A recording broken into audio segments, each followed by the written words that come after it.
Hello viewers, welcome back to In Conversation with series from Sea Change Consulting. I'm MK Anand.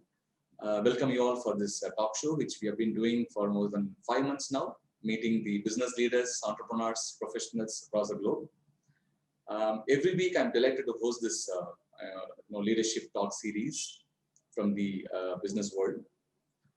These business owners are the professionals are anonymous and silent revolutionaries, known to only to their own field or sectors, but they create huge success stories in their business circle and serving customers, thousands of customers in the marketplace.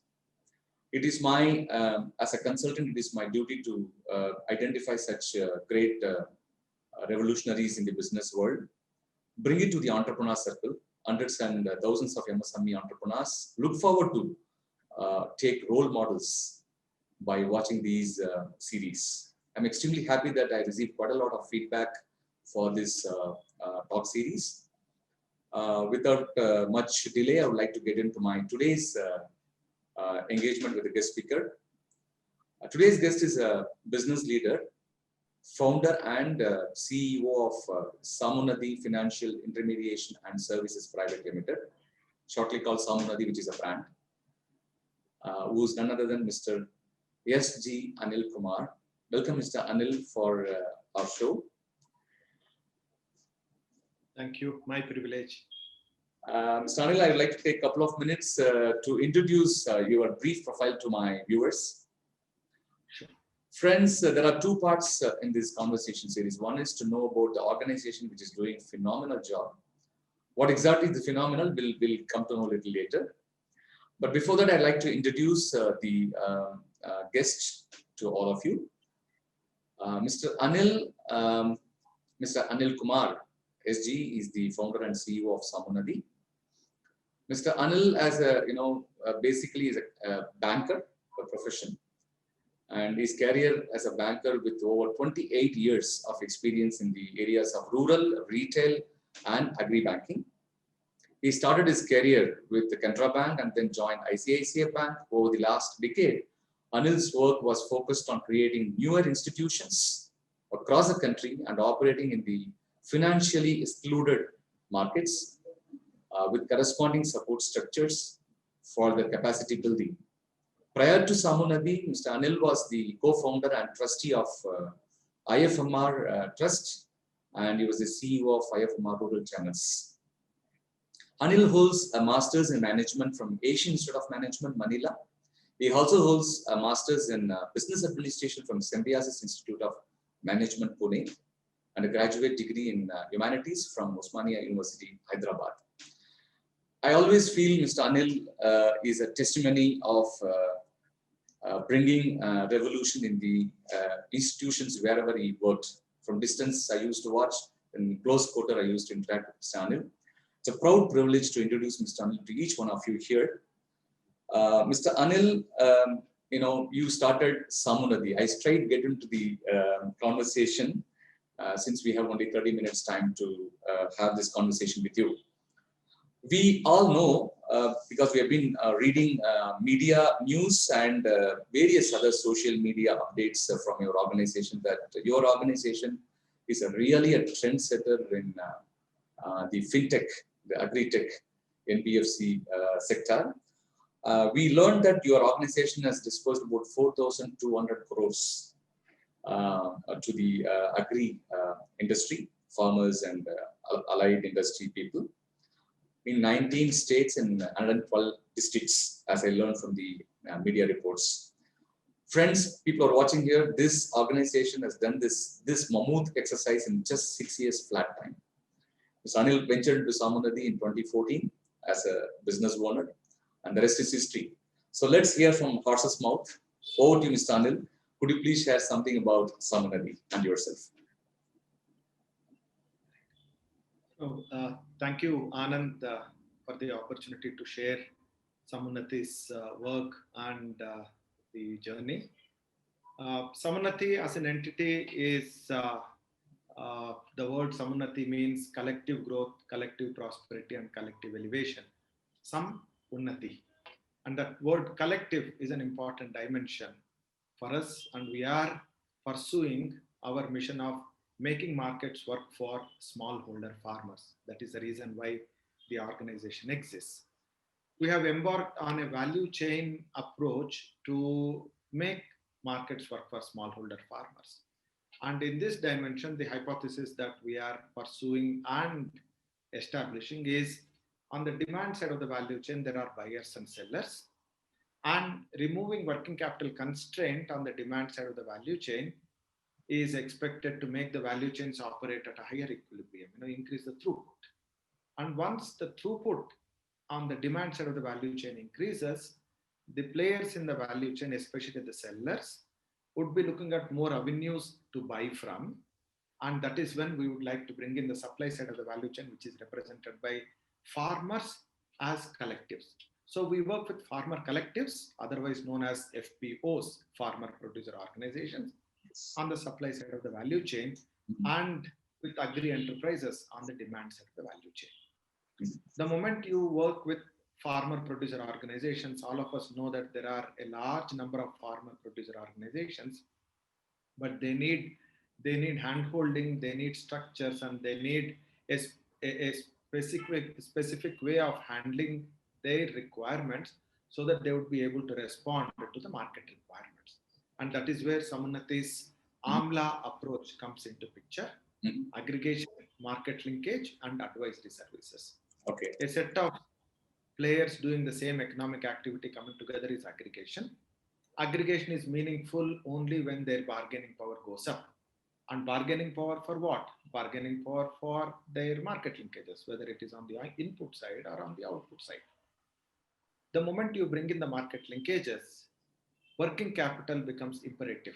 It is important to have working capital structures, and that is where Samunnati's financial intermediation comes into picture. Our belief is finance is important but not sufficient. It is a means, not an end. And once aggregation and market linkages are taken care of, is when the third A becomes important, which is advisory services. Now, advisory services have two dimensions. Dimension number one is the external facing, market facing, in order to respond to the requirements of the market. And the other dimension is inward facing, the institution capacity and institution building.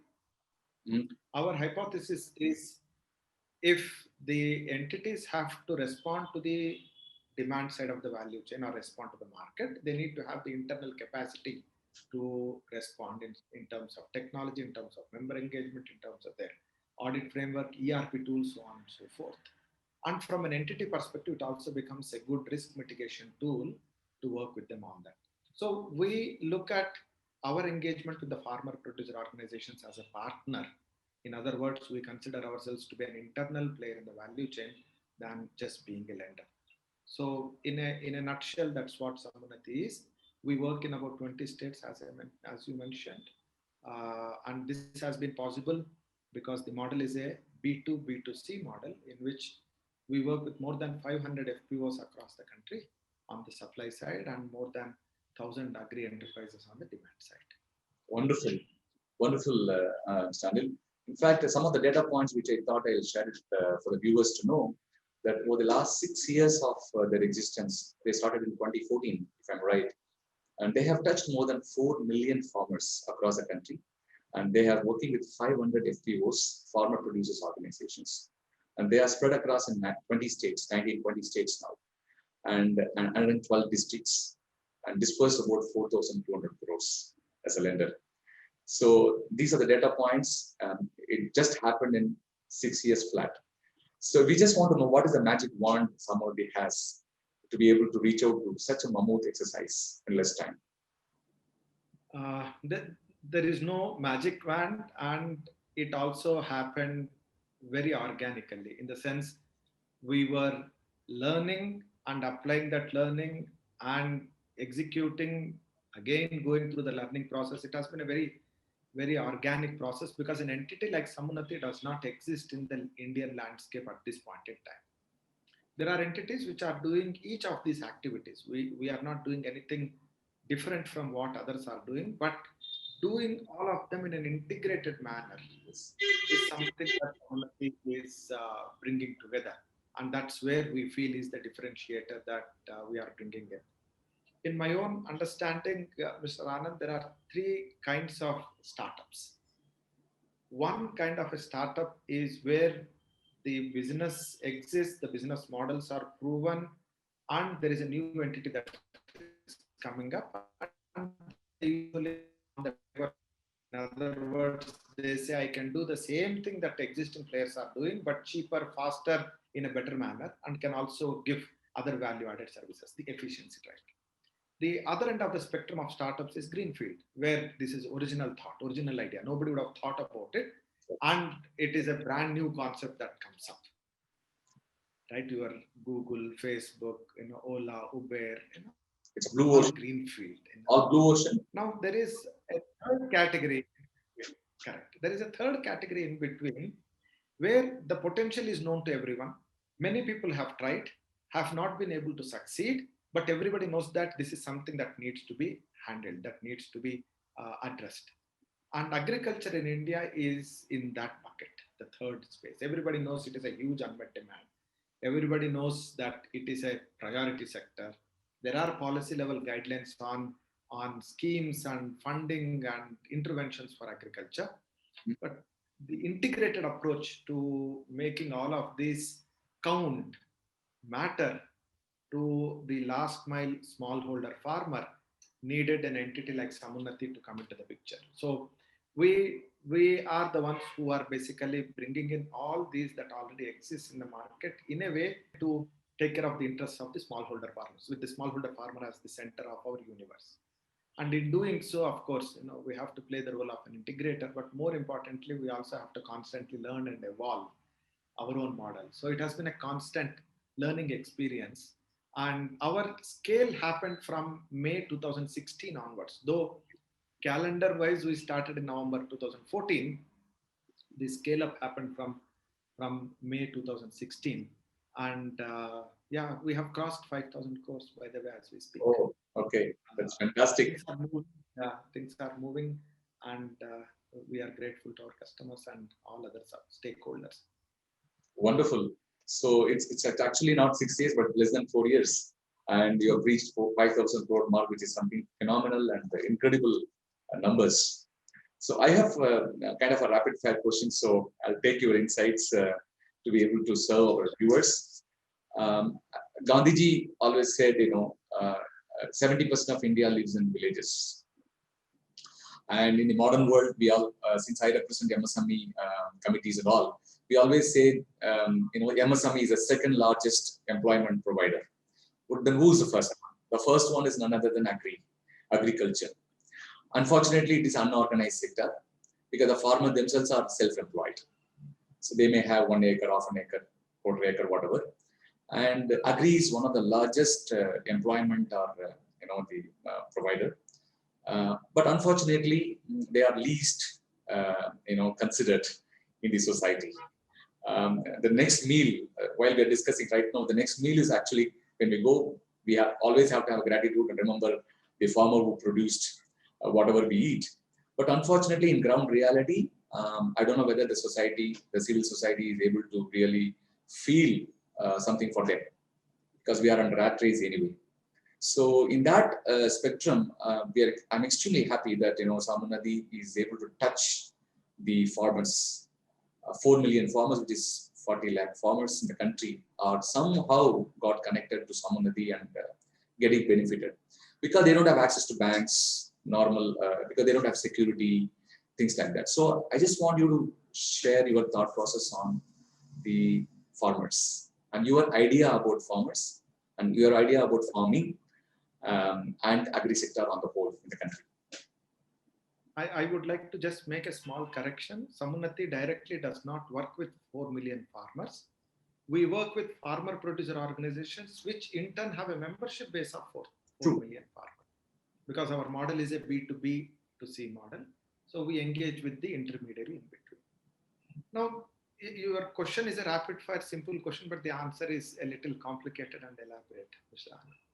First and foremost, the land holding in Indian agri landscape is fragmented and is diminishing, and a lot got has got to do with the definition of farmer. The definition of farmer, as per many of the formal institutions, is the one who owns the land, Okay. not the one who does farming. Okay. If, for example, my father has 9 acres of land, we are 3 brothers, and I have 3 children. Within a matter of 2 generations, which is from my father to me, it is 3 acres. Me to my son is 1 acre. So in 2 generations, a 9 acre property has become a 1 acre property. So the land holding is fragmented. More than 80% of the farmers are smallholder farmers, which means they are owning less than 1 hectare of land. Now, in order to aggregate land, it's not possible in India, and the only way to aggregate is aggregate the people who work on the land. Okay. And that is where the cooperatives, or the principle of cooperation for collective benefit, is such an important dimension. And hence, if you see, even earlier days, cooperatives were considered to be the bulwark of our rural and agri development, so that the collective benefit comes into picture. Yes. Now, the second dimension is there is also a large population of tenant farmers and leasehold farmers. They don't have ownership to the title, but they are the ones who are actually working on the farm. Now, the third dimension is the farming practices. Now, if you combine the land holding and the ownership, what kind of mechanization or what kind of new age practices that you can bring in into that small piece of land becomes an important dimension, and it is often challenging for 2 reasons. Reason number one, the vulnerability of failure and the risk appetite of the farmers. Okay. They cannot afford one crop failure, because that could mean one season gone, which could be debilitating for them. They cannot. Correct. Number one. Now, number two, the sustenance agriculture that they often get into is so basic, it becomes difficult for them for any capital creation, and a lot of agri credit goes into working capital rather than investment credit in agriculture. So there is hardly any primary processing. There is hardly any storage that exists at the farm gate. So what happens? You have to sell soon after harvest. The prices are the lowest soon after harvest. So, it is not one dimension that you can put your finger on and say that this is why farmers don't get remuneration for what they are doing. It is a combination of very many things. And in our view, a integrated approach to a value chain structure that Samanathi is pursuing could address many of these, if not all. Okay. Okay. It's a complex situation in the country. I understand the challenges that they are facing. So let me move on to the other part of the question here. You have FPOs and you have agri enterprises and you have ecosystem partners. There are 3 things which I could learn from your websites and your credentials which I've gone through. And you also offer financial solutions and non-financial solutions. And the non-financial solutions, where I think a lot of knowledge dissemination is happening through your employees, your staff. So could you please share the financial solutions and non-financial solutions, how it's really helping them, your clients? Okay. So the financial solutions are usually the working capital structures. The buyer, the seller, they come into a transaction, and the buyer wants to pay later, the seller wants money immediately. And that is where intervening with a working capital structure is helpful to remove that constraint, so that what is the seller good at? He knows where to buy from whom to be bought, whom to sell to, and when. That is what a seller is good at. On the farmer side or farmer collective side, what do you require these financial services for, or financial structuring for? Maybe you have an input shop that you would want to stock, and you require money to buy the stock, or you require investment into the next crop, or you may also want to have an asset creation in terms of a cattle loan or a tiller or a de-weeder, I'm still not going to the tractors yet. Okay. Something that will help you in agriculture, smaller tools, smaller implements. Or at a farmer producer organization level, you may want to have a small storage facility or a primary processing facility, so on and so forth. So anything where you can either work on the investment credit of creating an asset or working capital for the activity to happen is where financial services come into picture. Now, the second dimension that we bring about is market linkages. Can we bring the buyers and sellers together and make them transact through our structures on our platform? Mm-hmm. And in fact, one of the significant things that we discovered and implemented during COVID times is indeed this market linkages, right? Where there were sellers with stock, there were buyers who needed stock, and we matched the demand and supply with working capital structures, right? The third one is the advisory services or non-financial services, where it could mean a plethora of services. It could be on agri-technologies, it could be on storage facility, it could be putting in farmer development centers, it could also be ERP tool or digitization of farmers, farmer data. It's a host of services. But if you categorize them as one bucket, this is all under institution building. Now, why is institution building relevant for an entity like Sammunnati? That is our future business, future growth. How can we grow together? That is what Sammunnati is, growing together, collective growth. How can we grow unless the organization that we are working with grows? Okay. And for the organization that we are working with to grow needs to have an institution capacity to grow. Why they need to have institution capacity? Because that is only when they have institution capacity is when they can serve more members, and serving more members would mean more requirement for funding. More requirement for funding means you have to have the capacity to handle money and handle processes, so on and so forth. So it is a future business as well as it is also a risk mitigation tool for us. Right? So there are these three activities that Sammunnati does with an eye on growing together. Excellent. Symbiotically. Absolutely. So the aggregator model and the market linkage and advisory. These are the three pillars in which the organization thrives. Interesting. Absolutely.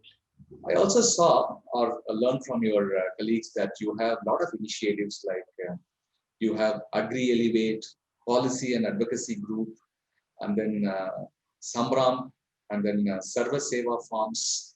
There are multiple things your organization is continuously exploring and consistently into the practice. So would you be able to share those areas of exploration? Given that Sammunnati is in a space which is specialized and unique, we also feel that there is a need for us to play the role of an ecosystem player.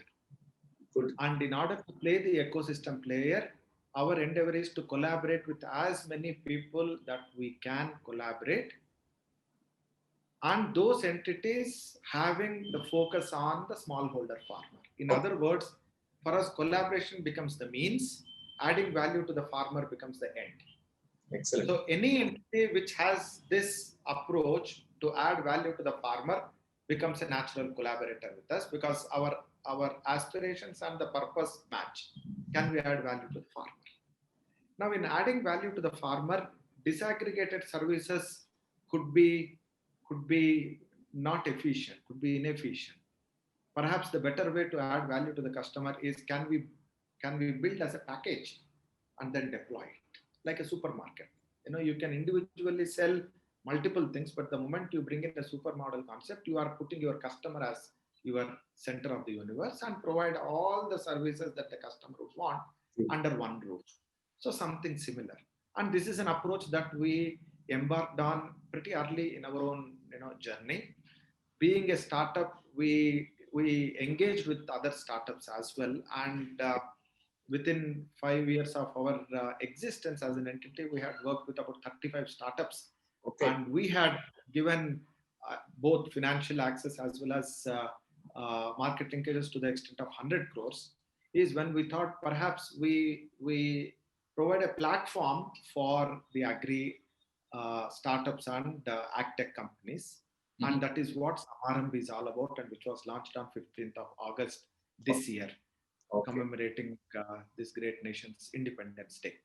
Now, what Samaramb does is it provides 3 categories of service to the startups. One is working capital structures for them, of course.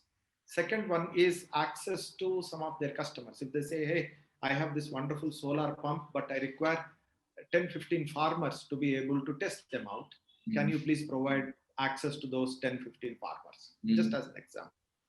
And the third one is, of these 10-15 farmers who have tested that equipment, 2 or 3 come and say, hey, I'm interested in buying, but I don't have money to buy. Can you please provide finance? You see, these are the range of things that we give, and each of them are mutually exclusive. They are not they are not bundled. So that's what Samaramb is all about, and that's how we have been engaging with startups. This will make time to market shorter. Yes, I'm extremely happy that Samunathy is about 6 years old, and you are able to handhold and support another 35 startup, which it just very clearly shows that you are a clear, not only a market leader, but also an inspirational leadership at the helm of affairs in Samunathy, which drives this entire process model, which is something fascinating. In fact, many of the agri-tech startups who are in touch with our organization for consulting, we always say, please go and look up to Samunathy, learn something from them, so that it really helps you to emulate best practices. I must admit, Mr. Anand, that this has been a symbiotic relationship. We have learned a lot by working with the startups, and we have built several new products thanks to them. So it is 2 ways. Absolutely. We are grateful to them. Absolutely. Thank you so much for that insight. And the next question is about the very interesting one, which in fact I'm more fascinated about the foundation, Samunathy Foundation, which I think recently you started doing quite a lot of activities, established recently, I guess. So the beneficiaries of the Samunathy ecosystem and Samunathy Foundation is my next question. So could you please throw some light on that? Right. So we wanted to take some of the activities which are not commercial in nature and which also have a far-reaching developmental impact under Samunathy Foundation. And the idea is, can we work beyond the business proposition of Samunathy and also be able to collaborate with some of the key players who require last mile connectivity and who also are keen to bring in other services in the remote rural areas in relation to agriculture. And that is where Samunathy Foundation will be looking at, number 1. Number 2, there are certain interventions which require models to be set up and collaborations with other civil society organizations which do not necessarily have a business dimension to it. For example, one of the things that we are looking at is, how do we spot train rural entrepreneurs? How do we work with young agri graduates, train them and make them work in farmer producer organizations as middle management to senior management professionals, right? How do we bring in the educated youth to take up agriculture? How do we bring in consulting services within remote rural areas for agriculture, so on and so forth? All of these need a lot of testing and collaboration with other civil society organizations, and we are looking at Samunathy Foundation taking a lead. We will also be keen to look at entrepreneurship incubation in agriculture through the foundation. And recently, we also have launched an initiative called Gramunnati, wherein we have collaboration with 5 FPOs, selected about 18 Gram Panchayats in down south, the southern part of Tamil Nadu. And this is a collaborative effort between the local panchayats, the FPOs, and Samunathy. And we are building an integrated model for those set of villages by the villagers for their own development. Excellent. In Tamil, we say Namakku Namai Thittam. Self. They do it for themselves, by themselves, for themselves, and by themselves. So that's really interesting. I have only 2 more questions to take your time. The one is about looking at the startups, the agri startups, people who wanted to get into this business model, agri tech model, and any of these categories need not be only the NBFC, can be something like partnering with you, perhaps partnering with someone, perhaps. This is one question. So how do they really explore the possibility? Two is about your team, someone of this team. I just want you to share your experience and your insights about your organizations, the structure and how your team is able to reach out to so many people and serving the society. Though it is a business, but you are also touching lives. Could you please share those insights? I'll take the second one first. Sammunnati is blessed to have wonderful set of people who have come together, and the only thing that binds us is the mission, which is to make markets work for smallholder farmers. At the senior leadership of Sammunnati, we have 600 years of banking experience. That's the kind of senior leadership that we have. In addition, we have a dozen of them from the commodities and procurement experience. We have about half a dozen of them with exchanges experience, the commodity exchanges, right? On the middle and junior management, we have been recruiting people from agri universities because familiarity with agriculture is an important dimension. And during COVID, in fact, we onboarded 50 management trainees from different agri MBA colleges. And today is the first day where they have all reported at their respective locations as full-time members of Sammunnati team. So congratulations. Deeply privileged. Thank you. Deeply privileged and grateful to this wonderful set of people who have been part of this journey. On if they have a proposition for agriculture and something where adding value to smallholder farmers is what they work on.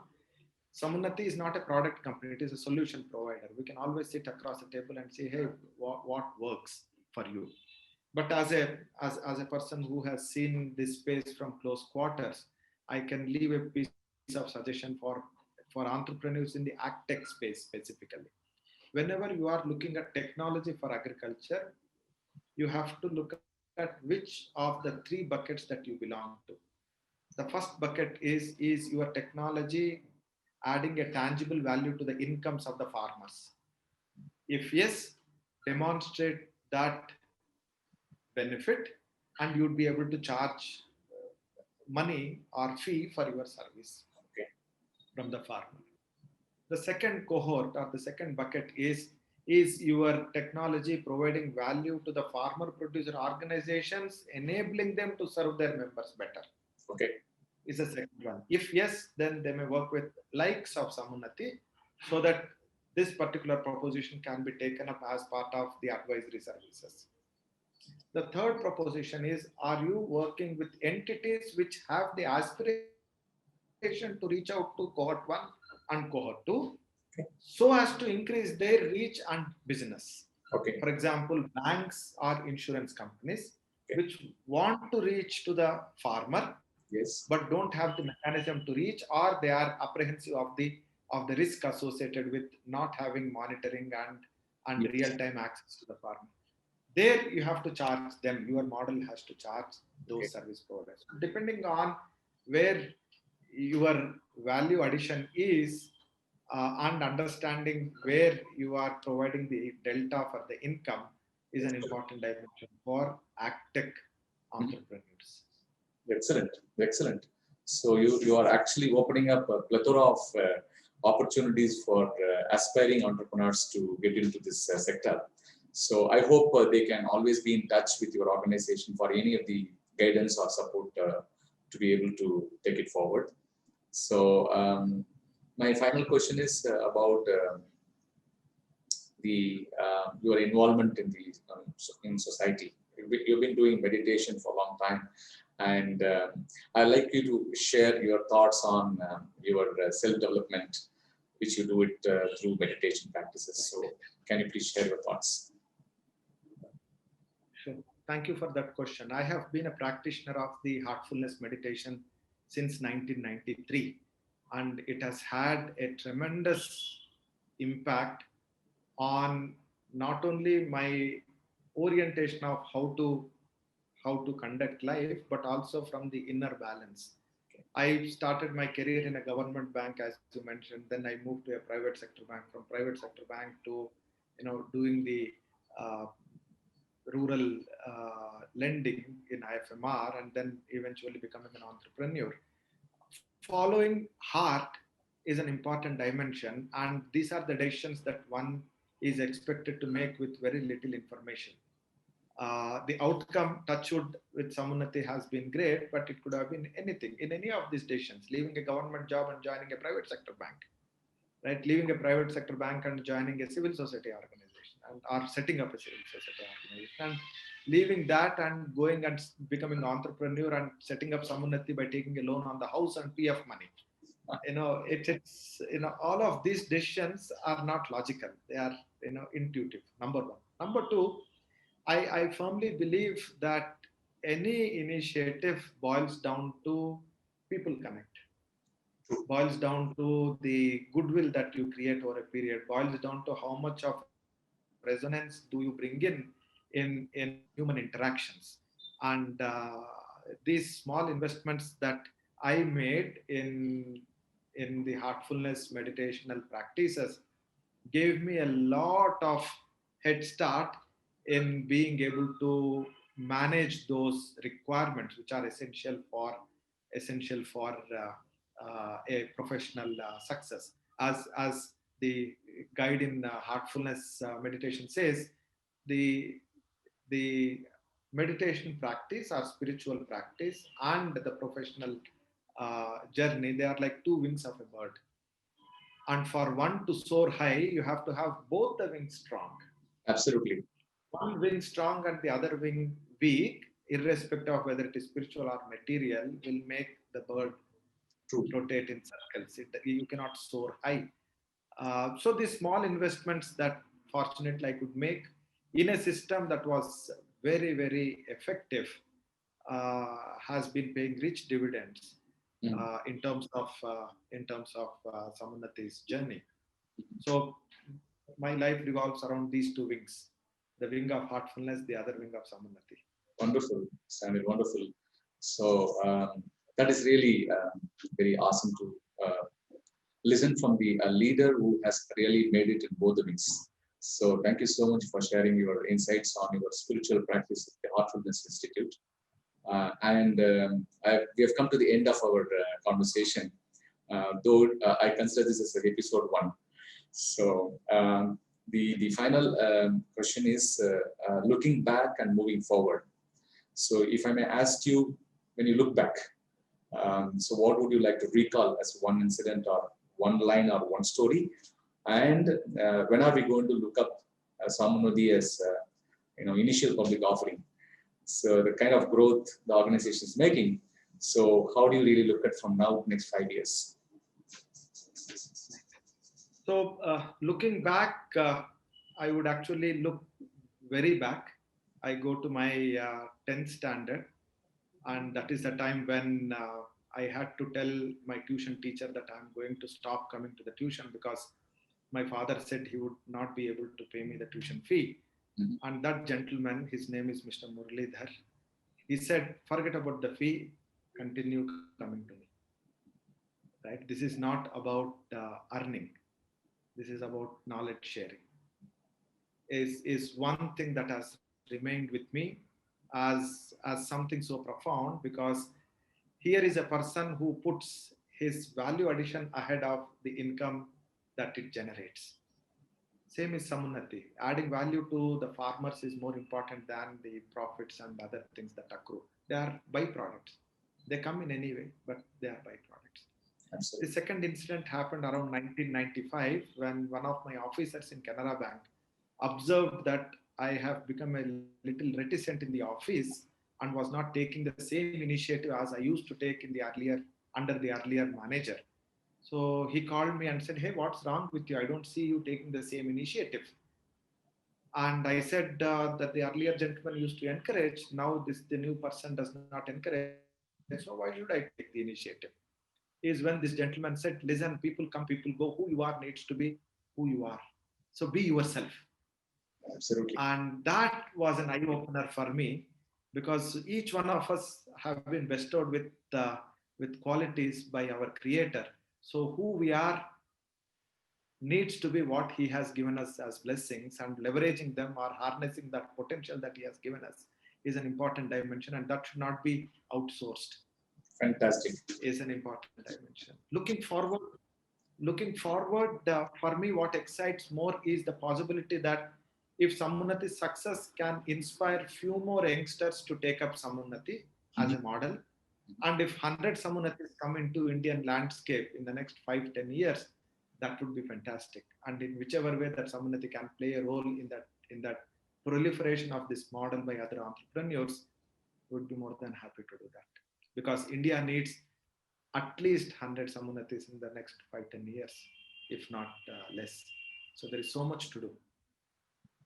It's phenomenal. It's really phenomenal. The kind of it shows your large-heartedness, and I know this is the reason why many people have taken you as a role model and inspired your with your leadership style.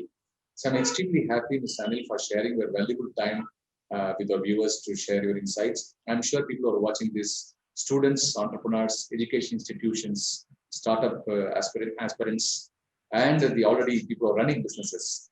So we may have a lot of cues to take it from Mr. Anil, and I'm extremely happy to host you in this show. Any final remarks on our conversation? No, thank you very much for the opportunity. It's my privilege to share this little journey that I have been blessed with. Grateful to all the people who have played their role in this journey. It would not have happened but for large-hearted, generous people supporting Samunnati and supporting my own life at various stages of my existence. So I'm grateful to everyone. Grateful for my master, for everything that I have now. Thank you. Thank you very much. Thank you very much, Mr. Anil. Thank you.